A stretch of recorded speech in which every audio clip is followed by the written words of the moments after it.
Imagine you run one of the largest, most respected car companies on the planet. Your engineers are the envy of the industry. Your brand is built, quite literally, on the promise of German precision and trust. And you have set yourself a single, enormous goal: to become the #1 car maker in the entire world. I got into cars when I was about 11 years old. I started spending as much time as I could at the racetrack, and with this new 2012 Passat, we have 3 available engines, and my personal favorite is our available TDI clean diesel. There is just one obstacle standing in your way. A technical problem your brilliant engineers cannot solve cleanly. And so, faced with that obstacle, someone inside the company makes a decision. Not to solve the problem honestly, but to hide it. To build a piece of software whose only purpose is to lie. To cheat a test, to fool the regulators, to deceive millions of customers. That single decision would go on to cost the company more than $30 billion. It would topple its chief executive, send employees to prison, and shatter a reputation built up over generations. And it would expose a lie hidden inside roughly 11 million cars driving on roads all around the world. So how does a company famous for engineering excellence end up cheating deliberately on a scale this vast? And how did they think, for even a moment, that they would get away with it? Stay with me, because the most shocking part is not the cheating itself. It is how simple and how brazen the trick really was. This is Volkswagen, and the scandal the world would come to call Dieselgate. Last Friday, the EPA announced that some Volkswagen and Audi cars made between 2009 and this year were using a so-called deceive device to get around emissions laws designed to keep the air clean. To grasp the scale, picture those 11 million cars not as a number, but as a line of vehicles. Parked bumper to bumper, they would stretch around the entire planet, more than once. Every single one of them carrying the same hidden lie in its software. Every single one quietly breaking the law each time it drove down a road. This was not a faulty batch or a bad production run. It was deception manufactured on an industrial scale, rolling off assembly lines for years. Here is the thing you have to understand before any of it makes sense. This is not a story about a company that stumbled into a mistake. There was no accident here, no unforeseen disaster. This was a choice. A calculated, engineered, deliberate deception, built line by line into the software of millions of cars. And it begins, as these stories so often do, with a genuinely ambitious dream. In the late 2000s, Volkswagen had its eyes on the top spot. The company set itself the goal of overtaking giants like Toyota to become the biggest car maker in the world. And the key to that plan was cracking one market it had never truly conquered: the United States. Americans, by and large, did not buy many diesel cars. Volkswagen believed it could change that by selling them something that sounded almost too good to be true: a clean diesel. It was a brilliant pitch. Diesel engines had always had a reputation for being dirty, sooty, and loud, but Volkswagen promised it had cracked the code. Between the two companies, which will help them to share electric vehicle hardware and software. Diesel cars that were powerful, that went far on a tank of fuel, and yet were clean enough to meet America's famously strict pollution limits. You could have it all: performance, economy, and a clear conscience. It was marketed as a green, guilt-free choice, and it won awards. Car of the Year, the future of motoring. Customers who cared about the planet bought them by the hundreds of thousands, proud to be driving something both powerful and responsible. And on paper, it was glorious. The clean diesel cars were selling. The plan to conquer America was working. Volkswagen was climbing toward the very top of the global car industry, exactly as it had dreamed. But there was a problem buried inside those engines. A problem that made the entire clean diesel promise, quite simply, impossible. Here is the obstacle the engineers ran into. When a diesel engine burns fuel, it produces a particular kind of pollution: nitrogen oxides, the gases that create smog and harm people's lungs. And America's limits on those gases were extremely tight, far tighter than in Europe. Now, there were ways to clean up those emissions, but every one of them came with a cost. Cleaning the exhaust properly tended to make the car less powerful, or burn more fuel, or require expensive extra equipment and frequent topping up of a special fluid. In other words, to make the diesel truly clean, you had to sacrifice the very things: power, range, low cost, that made it appealing in the first place. So Volkswagen was trapped. It had promised the world a car that was clean, powerful, and cheap to run all at once. And the laws of physics and chemistry were telling its engineers that they could not have all three. Something had to give. And this is where the story stops being about engineering and becomes about a lie. Because faced with that impossible choice, sacrifice the performance or break the law, Volkswagen chose a third option, the worst one. They decided to cheat.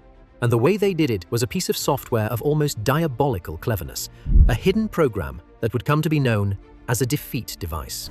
Here is how it worked, kept as simple as possible. The engineers wrote software buried deep in the car's computer brain that could tell when the car was being tested. Ja, das ist das Steuerungselement für den Motor, wo genau die Technik drin sitzt, die am Ende dafür sorgte. Emissions tests are done in a lab, on rollers, in a very specific and predictable way. The steering wheel doesn't turn. The car follows a known pattern. The software was clever enough to recognize the signs of this test. It watched for the telltale fingerprints of a laboratory, the position of the steering wheel, the way the speed rose and fell in a precise, preset pattern, the absence of the small, real-world wobbles a human driver always makes. When all those boxes were ticked, the car knew with near certainty that it was being examined rather than driven. It was a machine that had been taught to recognize the exam and to behave perfectly only while it was being marked. And the moment it detected it was being tested, it would switch the car into a special clean mode, turning the pollution controls fully on, so the car sailed through the test looking perfectly clean. But then, the moment the test was over and the car was back out on the real road, the software quietly switched those pollution controls back down. Out in the real world, where no one was watching, the car would pump out nitrogen oxides at levels far beyond the legal limit, by some measures up to 40 times the legal amount. Read that again, 40 times. The same car that passed the lab test as a paragon of clean engineering was, the instant it hit the open road, one of the dirtiest things on it. The clean diesel was clean only when it knew it was being watched. The rest of the time, it was a lie on wheels. And this was not a handful of cars. This software was installed in around 11 million vehicles worldwide. 11 million. An entire global fleet secretly programmed to deceive. What makes it darker still is how coldly the choice was weighed. At one point, the company had a chance to properly fix the problem, and an internal estimate reportedly put the cost of that fix at a relatively modest sum per car. For a company earning billions in profit, it was pocket change. Volkswagen agreed to pay one of the largest class action settlements in U.S. history, about $15 billion. But fixing it honestly would have meant admitting the cars were not as clean as advertised, and would have dented the performance the brand was selling. So the cheaper, quieter path won. They chose to keep the lie running rather than spend the money to make it true. It was a decision made with a calculator, and it would prove to be the most expensive calculation in the company's history.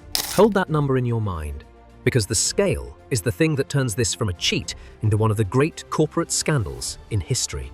But here is the question that should be nagging at you. If millions of cars were secretly breaking the law every single day, how on earth did nobody notice? For years, the answer was simple. Because everyone was testing them in exactly the way the software was designed to beat. The cars passed every official test because the official tests were the one situation in which the cars behaved. The deception was, in its own dark way, perfectly engineered. Until a small group of researchers decided to do something almost nobody had thought to do. They tested the cars not just in the lab, but out on the open road. What happened next should never have been possible. A team connected to a university and a clean transport group set out around 2014 to actually measure what these celebrated clean diesels did in real-world driving. They expected to confirm how clean the cars were. Instead, they found something baffling. Out on the road, the emissions were wildly, impossibly higher than in the lab. Not a little higher, dozens of times higher. The numbers made no sense, unless the cars were somehow behaving differently when they were being tested. That discovery landed on the desks of American regulators, and they began to ask Volkswagen very pointed questions. And here is where Volkswagen made its second catastrophic decision. Rather than come clean, the company stalled. For more than a year, it offered excuses, blamed technical glitches, and even pushed out a software update it claimed would fix the problem. I'm in Sycamore Township, and this Volkswagen Jetta belongs to Asher Corman. And then last month, Volkswagen sent out a mandatory over-the-air software update. The regulators, unconvinced, kept testing. The cars kept failing on the road. The walls were closing in. Finally, cornered, with the evidence overwhelming, a Volkswagen engineer admitted the truth to regulators. There was a defeat device. The cars had been designed to cheat, and in September of 2015, the lie that had been hidden inside 11 million cars was exposed to the entire world. And now we arrive at the cost, because once the truth was out, the bill came due with astonishing speed and from every direction at once. The first blow was immediate. In the days after the scandal broke, as investors grasped the scale of the disaster, Volkswagen's share price collapsed, losing roughly a third of its value. tens of billions of dollars in market worth wiped out almost overnight. But that was only the beginning.